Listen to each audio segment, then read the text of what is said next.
Olá, a paz do Senhor, tudo bem? Eu espero que sim. Então, chegamos para mais uma conclusão de um trimestre da nossa querida Escola Bíblica Dominical. Os irmãos bem sabem que nós estamos estudando a revista da editora Betel, que teve como esse último trimestre o tema Terceira Epístola de João, que foi escrita pelo pastor Alex de Barros, lá de Embu das Artes, em São Paulo, que retirou 14 lições do seu livro, que também leva o mesmo nome. E nós estudamos esses 3 meses sobre o verdadeiro discípulo. Tudo isso baseado na epístola do apóstolo João, a terceira epístola de João.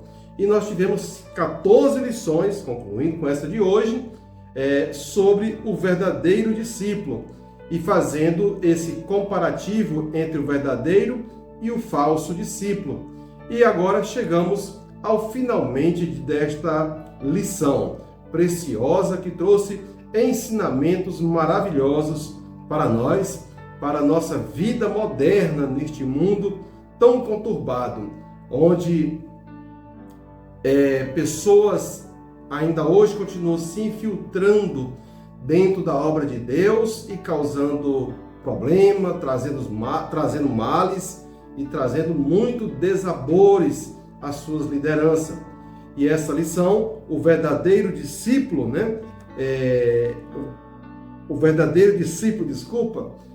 que foi a nossa primeira lição, foi a abertura desse trimestre. O verdadeiro discípulo anda na verdade.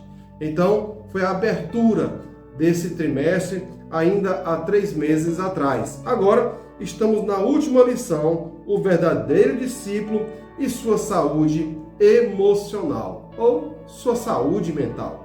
Então, sem mais delongas, vamos direto ao ponto, tá? Lição de número 14, o título da lição é O Verdadeiro Discípulo e Sua Saúde Emocional. Textual. Amado, desejo que te vá bem em todas as coisas e que tenha saúde, assim como vai bem a tua alma. 3 João, versículo 2, verdade aplicada. Cabe ao cristão observar os princípios bíblicos sobre o cuidado pessoal de todas as áreas de sua vida, visando melhor qualidade de vida. Objetivos da lição são 3. Vamos lá. Ensinar que todos devem cuidar da saúde emocional. Segundo, apontar os cuidados com a saúde emocional. E terceiro, mostrar que a Bíblia diz sobre a saúde emocional. Ok? O nosso texto de referência está na carta do apóstolo Paulo aos Filipenses, capítulo 4, versículos 6, 7, 8 e 9, que diz assim: Não estejais inquietos por coisa alguma, antes, vossas petições sejam em tudo conhecidas diante de Deus pela oração e súplica com ações de graça. E a paz de Deus, que excede todo entendimento, guardará os vossos corações e os vossos sentimentos em Cristo Jesus. Quanto ao mais, irmãos, tudo que é verdadeiro, tudo que é honesto, tudo que é justo, tudo que é puro, tudo que é amável, tudo que é de boa fama, se há alguma virtude e se há algum louvor, nisso pensai. O que também aprendeste, recebeste e ouviste, e viste em mim, isso fazei, e o Deus de paz será convosco. Amém? Então vamos lá. O mundo de hoje, com suas complexidades e desafios, enfrentamos um alto nível de pressão e estresse. Sendo assim, é imprescindível aprender e equilibrar suas responsabilidades com autocuidado e suporte emocional. Ora, em todas as áreas da vida que vivemos hoje, neste presente século, nós passamos por pressões das mais variados tipos, internas ou externas. O fato é, E nós devemos ter um cuidado, um equilíbrio muito grande para não deixar a nossa saúde emocional desequilibrada. O tópico 1 fala o seguinte: o discípulo de Cristo e a síndrome de burnout. Ora, o burnout. A síndrome de burnout é um distúrbio psicológico caracterizado pelo esgotamento físico e mental intenso, causado por estresse crônico. Geralmente afeta indivíduos em atividade estressante e demanda emocional elevada, como é o caso de professores, médicos, policiais, vendedores e até pastores. O termo burnout deriva da palavra em inglês burn, que significa queima, fogo, né? E foi utilizado para representar a sensação de estar queimando, esgotado e sem energia. Ora, assim como na vida profissional secular, na igreja também não é diferente. Na igreja, quem tem uma função, um cargo eclesiástico na igreja, a começar pelo mais simples obreiro até o mais graduado, todos passam por situações difíceis e esgotamento. O pastor é o mais suscetível, a família do pastor são os mais suscetíveis, porque eles sempre estão à frente da obra. É eles quem direciona, é eles quem impulsiona, a palavra vem sempre deles e eles têm a responsabilidade de conduzir o povo para uma direção. E isso às vezes, quase sempre, sufoca muito a pessoa e acaba esgotando a pessoa, primeiramente emocionalmente, depois espiritualmente e por fim fisicamente. Aí vem a síndrome de burnout, que é um desequilíbrio emocional dentro da pessoa, a partir da sua mente, pelo contínuo estado de pressão, e não de depressão, mas de pressão pelos resultados. Nós não vivemos sem resultado, mas nós temos que buscar o resultado em todas as coisas com um equilíbrio. Como diz aqui o texto de referência, tudo que é bom, tudo que é amável. Não devemos deixar que esse desequilíbrio, essa busca incessante pelo resultado positivo, tire a nossa saúde mental. Não, nós temos que ter um equilíbrio. Nem sempre as coisas saem como foram planejadas. Há momentos que se planeja, mas acontece que alguma peça não deu certo e às vezes a liderança entra em estado de estresse muito alto e isso atrai outros fatores emocionais da vida da pessoa, a começar por uma sensação de queimação estomacal, né? Começa com uma gastrite, o corpo começa a produzir muito suco gástrico, o suco gástrico está muito ácido e começa um desequilíbrio emocional dentro dele, que os hormônios começam a trabalhar de forma dissonante, fora de tom, e isso traz outros problemas. Você pode observar, querido internauta, que você vê mais viúvas de pastoras viúvas do que pastor viúvo, porque geralmente o esgotamento físico do pastor é maior e é ele quem está à frente da obra. É muito importante que o pastor ele tenha esse equilíbrio emocional e ele tenha seus períodos de descanso na sua vida. O tópico 1.1 diz o seguinte: síndrome de burnout. Alguns sintomas de burnout são exaustão emocional, queda do desempenho nas atividades, além de falta de prazer em realizá-las.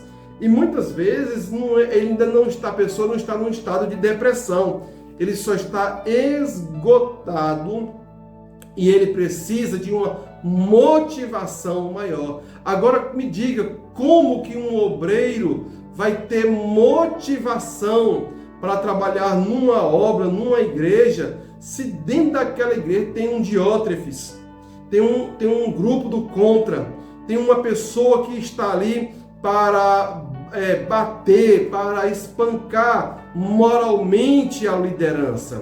Ora, por mais dura que seja e resistente que seja a rocha, uma hora ela vai quebrar. Os constantes ataques, uma hora vai quebrar. Uma hora ele não vai aguentar. E esses diótrefes dentro da igreja, você pode observar que os resultados deles são pífios. São pífios. Eles geralmente pousam de pai da moralidade, da ética, mas os seus resultados reais são muito fracos. Por quê? Porque ele só preocupa em prejudicar o resultado da sua liderança, em expor a sua liderança, em expor os defeitos da liderança, em expor a família da liderança, em atacar os filhos da liderança, a esposa e, por fim, minar a liderança, né? O Diótrefes, o que ele queria? Ele queria o lugar de João. Ele queria o lugar de João. Ele não queria outra coisa, ele queria desclassificar um apóstolo que esteve com Jesus desde o princípio. Ele queria desclassificar. E assim são os diótrefes de hoje dentro das igrejas, que chegam a adoecer a sua liderança. E aí, a liderança, por ter um equilíbrio, um cuidado muito grande em não ferir tal pessoa, o que ela faz? Ela vai suportando, mas chega uma hora que ele não vai aguentar. Ele não vai aguentar. O esgotamento vai bater na sua porta. O esgotamento vai trazer um desequilíbrio hormonal na vida da pessoa.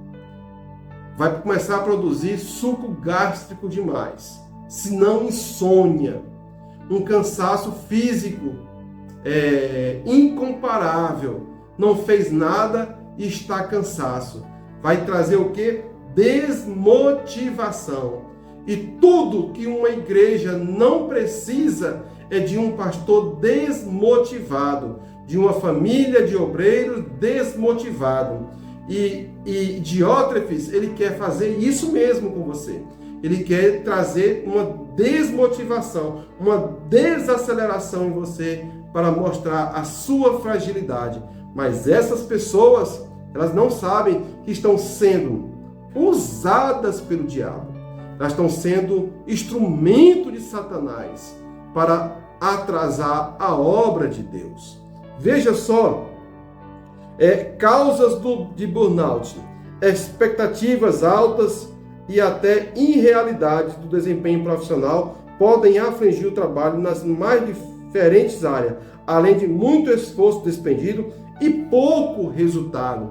Você já viu que algumas igrejas, algumas lideranças, não quase todas, fazem no início do ano um planejamento para o ano todo, ou para o trimestre, ou para o quadrimestre, ou para o semestre, e ele começa a trabalhar aquilo. Irmãos, nós vamos fazer no primeiro trimestre isso, no primeiro semestre vamos fazer isso, nós vamos fazer uma cruzada, nós vamos fazer um trabalho evangelístico, um trabalho social, nós precisamos batizar tantas pessoas, e ele se empenha naquele planejamento e coloca todo o seu coração naquilo. Aí aparece no decorrer do segundo, terceiro mês, se não no primeiro mês, Diótrefes, para colocar dificuldade e desmotivar aqueles que querem trabalhar na obra de Deus.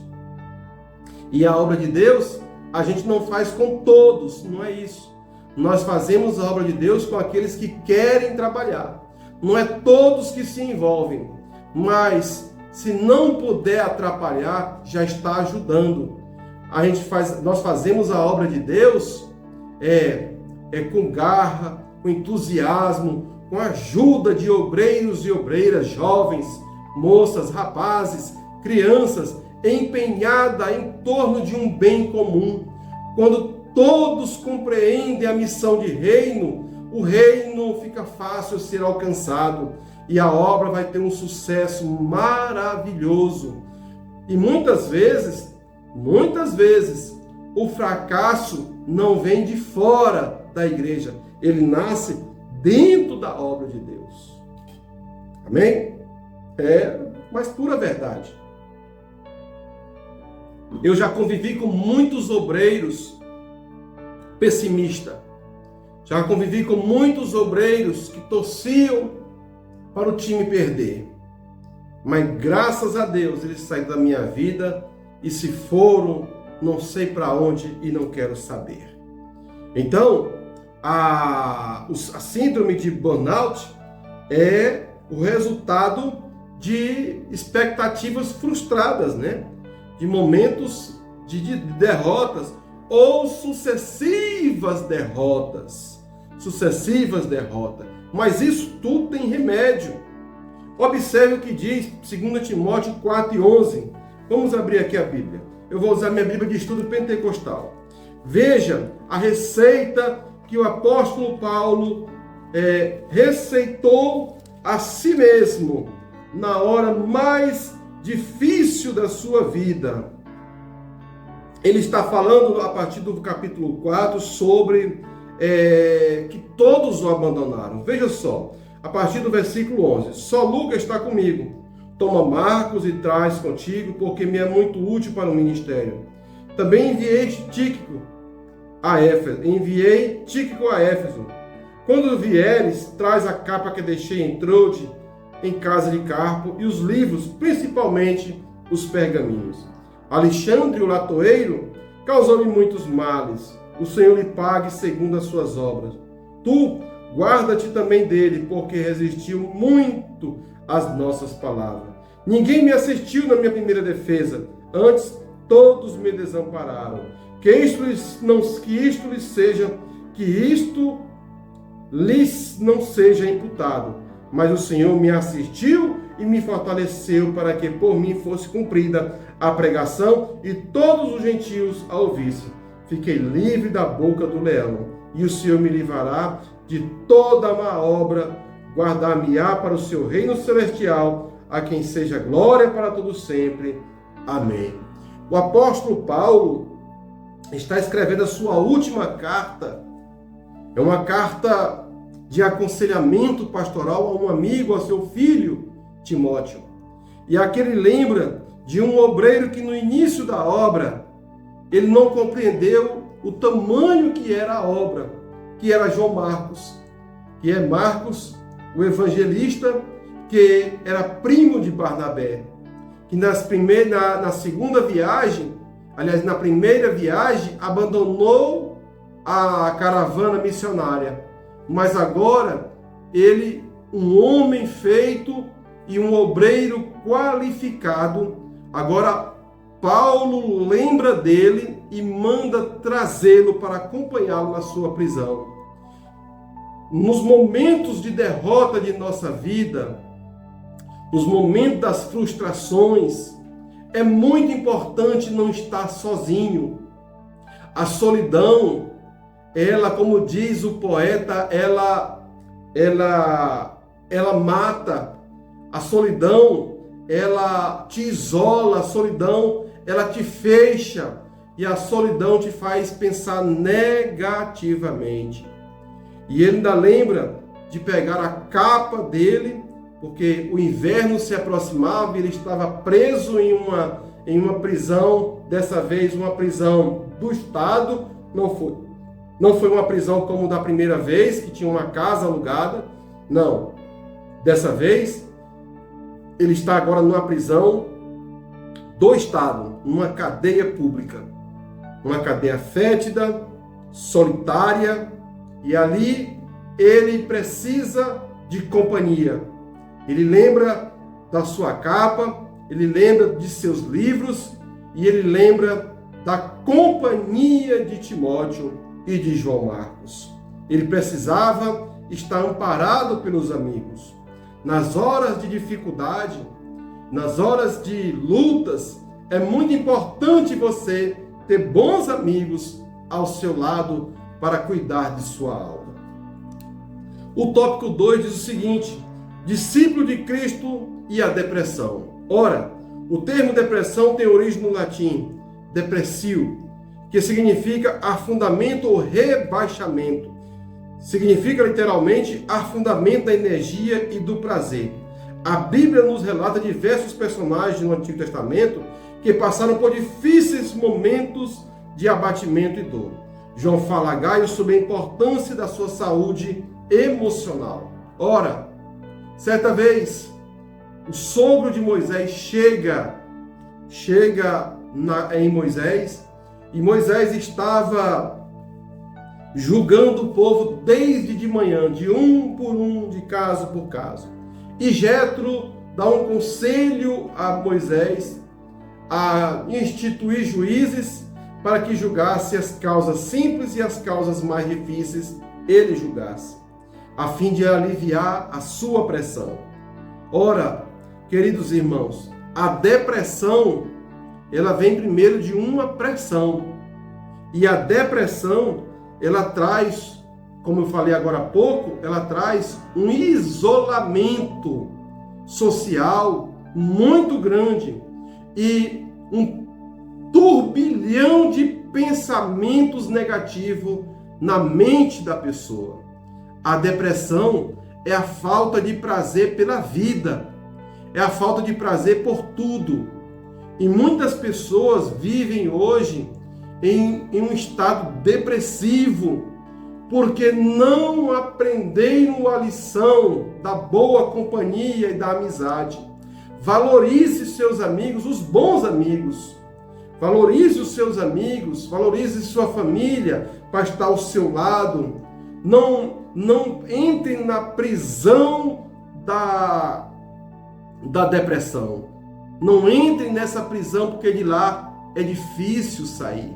Ele fala aqui que sinais de depressão, mudanças repentinas de humor, isolamento, dificuldade de concentração, alteração no sono, no apetite, no pensamento negativo e autocrítica são sinais de alerta para um possível estado depressivo. E, pasme, em 2018 para 2019, foram o ano que mais aconteceu suicídio de pastores. Muitos pastores se suicidaram. Pessoas que aparentemente estavam bem, mas eles estavam em um quadro depressivo, de luta interna dentro do seu local de trabalho, que é a igreja. Muitos deles não aguentavam a pressão do ministério da igreja, dos obreiros, a pressão dos membros, a pressão familiar, por resultados na área familiar, pressão dentro da igreja, por resultados dentro da igreja. E você pode observar que todas essas pessoas estavam à frente da obra de Deus. Olha como isso é delicado, é delicado. Você, obreiro, obreira que me vê, que me ouve neste momento, eu quero dizer a você, os resultados são muito importantes. Contudo, se não der certo, cantemos aquela música. Se Deus quiser, se Deus fizer, Ele é Deus. Se não fizer, continua sendo Deus. Se a porta abrir, não tem problema, abriu. Se não abrir, também não tem problema. Eu vou fazer a minha parte. A melhor sensação é a sensação do dever cumprir. Faça a sua parte. Não carregue o fardo que Jesus já tomou de você, que você já entregou para Jesus. Muitos obreiros estão carregando um fardo pesado, o fardo do resultado, o fardo de melhorar, o fardo de conquista, e as conquistas não vêm, e eles se cobram e entram em estado depressivo, e aí coloca as ovelhas para sofrerem, primeiramente as ovelhas de casa e depois as ovelhas do seu rebanho. Não entre nisso, não entre nessa. Faça somente a obra de Deus. Não esteja aquém de ninguém, mas também não precisa estar além. Fique no centro, nem atrás, nem na frente, mas no centro. Trabalhe para Jesus, um coração aplicado, e Deus vai te dar o resultado. Pois bem, aqui virando a página diz causas da depressão. Já falei, a falta de tempo para cuidar de si. Quantos obreiros não dão tempo da igreja? Você já viu aqueles obreiros que estão todo domingo na igreja? Ele não tira um final de semana para sair com a família, ir a um acampamento, ir no shopping, assistir um filme, ou simplesmente ir na praça com a família, comer pipoca, ou quem sabe visitar os pais, visitar os irmãos de sangue, visitar a família da sua esposa, dar um tempo da igreja, dar um tempo desse cargo, dar um tempo dessas cobranças e você respirar outros ares. Muitos obreiros se apegam e obreiras se apegam tanto ao cargo que eles acham, entendem que aquele cargo é deles e não é, é de Jesus. A obra é dele. E não adianta você se martirizar para mostrar resultado para o público da igreja, que logo eles vão esquecer você. Eles esqueceram de Jesus, que produziu milagres, como diz o apóstolo João, que se fosse escrever os livros do mundo inteiro não cabiam. Eles condenaram a Jesus. Por que que essa mesma multidão não te condena? Cuide da sua vida, cuide da sua saúde espiritual, mental e faça a obra de Deus, que Ele vai te recompensar ao tempo dele. Aleluia! Algumas pessoas têm histórico familiar. E quando uma pessoa tem histórico familiar, ela precisa de acompanhamento profissional, principalmente de um psiquiatra, para recomendar um psicólogo ou um terapeuta, para estar acompanhando essa pessoa.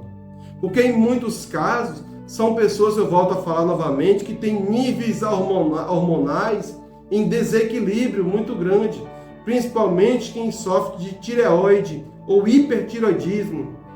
É muito suscetível à tristeza ou à ansiedade. Tá? Então, não carregue esse fardo, entrega ele para Jesus, trabalhe em 2024 como ninguém, com a consciência tranquila que a obra foi feita. Se os frutos não vier, não tem problema, outro vai vir e vai colher os frutos. É assim que funciona. Compartilhando as angústias. O problema de Elias não foi sentir-se deprimido, porque ele era humano e suscetível ao adoecimento físico e emocional. O erro de Elias, do profeta Elias, depois do combate dele com Jezabel e Acabe, o erro dele foi o isolamento. Ele não precisava se isolar. E nós temos uma tendência muito grande, após um combate mal sucedido, nós queremos o isolamento. Mas, querido irmão, querida irmã que me ouve, jovem, moça que me ouve neste momento, eu quero dizer a você, não se isole, não se tranque, não entre na masmorra da solidão. Converse com alguém, peça conselho ao seu pastor, converse com a sua pastora, converse com seus irmãos, converse com sua família, abra o seu coração. Família, nós precisamos ter sensibilidade de entender quando um familiar nosso está na frente da obra, seja no cargo de liderança de jovem, de célula, ou um obreiro, seja onde ele estiver trabalhando, nós em casa precisamos ter sensibilidade de entender o que essa pessoa está passando ou pensando. Amém? Então vamos andando. Aqui no tópico de número 2.3, que fala das angústias, ele é bem claro ao dizer: não se isole, não se isole. Procure amizade. Quando Paulo estava preso em Roma, ele disse que só Lucas estava com ele, mas que ele precisava da companhia de João Marcos, que era muito útil para o ministério. E também chamou a Timóteo. Disse: Timóteo, vem para cá, eu preciso de você, eu preciso conversar. Ninguém me assistiu, ninguém foi por mim, não teve ninguém na minha defesa, mas o Senhor, o justo juiz, me ouviu e me defendeu. Ora, esta lição que o apóstolo Paulo traz para nós é de que eu também tenho as minhas lutas e que no momento dos meus combates eu não preciso estar sozinho. Eu preciso de companhia e de pessoas, porque eu sou gente e eu sou fraco e eu sou falho. O ponto 3, discípulo de Cristo e a ansiedade. A ansiedade, até certo ponto, pode ser normal e tem a ver com a característica de cada pessoa. Para ser um problema quando leva alguém ao excesso de preocupação e angústia, e assim se torna patológico. Jesus disse: lançando sobre ele toda a vossa ansiedade. Sobre toda a vossa ansiedade, porque ele tem cuidado de vós. 1 Pedro 5 e 7. Sintomas de ansiedade. Ansiedade é uma resposta natural ao corpo, ao perigo, e uma forma de proteção biológica contra ameaças. No entanto, a ansiedade é um desafio ou um problema quando se torna crônica ou leva a transtornos emocionais, provocando, inclusive, a perda da saúde. Existem pessoas que chegaram a um estado tão crônico, tão crítico, que eles precisam controlar a ansiedade com medicação, porque eles vivem antecipadamente o dia de amanhã. E essas pessoas, elas também estão dentro da igreja. E não é difícil você encontrar uma liderança da igreja ansiosa, uma pessoa que está sempre acelerada. E quando isso é diagnosticado, eu sempre recomendo conversar com o psiquiatra. O psiquiatra vai avaliar e vai dizer: olha, no seu caso, um psicólogo consegue lhe ajudar.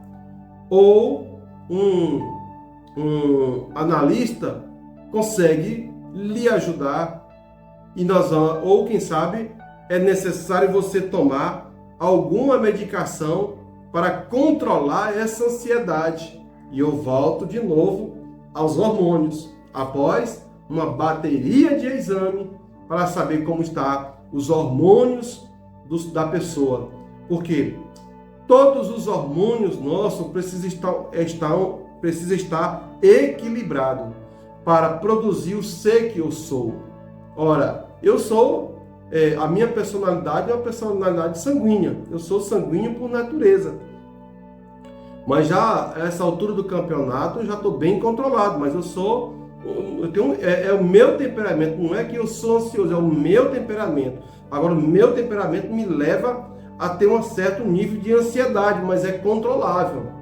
Agora, quando eu passo do nível controlável, já não é mais um temperamento, já é uma doença. E essa doença precisa ser tratada, cuidada, acompanhada. E não é vergonha nenhuma para uma pessoa que tem ansiedade buscar ajuda profissional. Porque muitas vezes, somente na igreja não vai resolver. Só na igreja não vai resolver, mas é o conjunto da obra que vai ajudar a resolver. E a igreja, primeiramente, ela precisa ser uma atividade terapêutica. E a igreja não pode ser uma atividade estressante. Você que não está na liderança. E a igreja deve produzir em você uma atividade terapêutica, de calma, de prazer, de adoração, de louvor. de ouvir a palavra. Agora, se você tem uma função, um cargo dentro da igreja, e você naturalmente entende que é uma pessoa ansiosa, você não precisa ter vergonha de conversar com o seu pastor, com a sua pastora, e pedir ajuda profissional para controlar essa ansiedade. Não quer dizer que você vai acabar com ela, mas você vai controlar e você vai... Porque o ansioso, nem ele percebe a hora que ele está ansioso. Ele não percebe a hora de desligar. Ele está ligado no 220 direto e ele não percebe. Alguém de fora tem que ver e dizer: respira, calma, vai dar certo.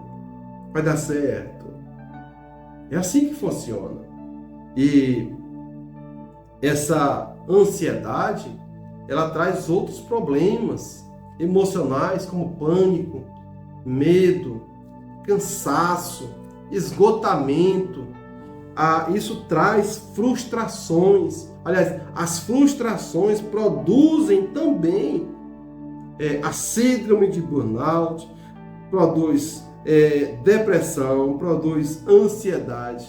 E nós devemos entender que os insucessos de nossas empreitadas faz parte da vida. Não quer dizer que em tudo nós seremos vencedores. Não. Alguém diz assim: posso todas as coisas naquele que me fortalece. Pode mesmo? Será que é isso que o apóstolo está falando? Ele estava falando de fome, nudez, escassez. Ele estava falando disso, não era de riqueza. E às vezes, quando nós nos deparamos com as derrotas, nós não sabemos fazer gestão delas e elas acabam nos arrebatando. Práticas de autocuidado. João deseja a Gaio que ele seja um obreiro saudável no corpo e na alma, revelando que não somos apenas espírito, mas somos um ser integral que precisa de cuidados integrais. Uma alma ansiosa reflete sintomas no corpo que podem evoluir num quadro de doenças psicossomáticas, ou seja, doenças produzidas pela mente, problemas físicos, cansaço, sofrimento emocional, além de práticas. Tudo isso é produzido pela depressão, pela síndrome de burnout e pela ansiedade. Mas, através de prática de oração sistemática, nós podemos vencer este mal. Nós podemos vencer este mal. Mas acontece que quando tem pessoas que estão num estágio tão evoluído que ele não consegue orar. E ele precisa se apoiar em alguém, para que esse alguém lhe dê força, que esse alguém apoie ele para que ele possa ir além e fazer e buscar o remédio para a sua cura. Nós que somos obreiros devemos ter um cuidado muito grande com a nossa saúde emocional. Nós que somos profissionais de várias áreas da vida, precisamos ter um sentimento de cuidado conosco. Você sabe o que é que lhe dá prazer? O que é que lhe faz lhe descansar quando você está cansado? O que é que você gosta de fazer quando você está cansado para descansar? Eu gosto de sentar no sofá, pegar o controle, um cachinho de uva e ficar por ali até o final da tarde. E eu descanso tranquilamente. Algumas pessoas precisam de caminhar, outros precisam de sair, eu só preciso ficar quieto. E logo eu recomponho minhas forças emocionais. Nós não somos de ferro. Nós somos um ser cheios de emoções, cheio de hormônios, de lutas internas e externas, que precisamos cuidar do nosso jardim pessoal para poder cuidar do jardim de Deus. Porque, primeiramente, Deus faz uma obra em mim, para depois fazer uma obra através de mim. Amém? Que Deus te abençoe te dê muita paz, muita saúde, feliz ano novo, sucesso. Te vejo ano que vem. Um grande abraço.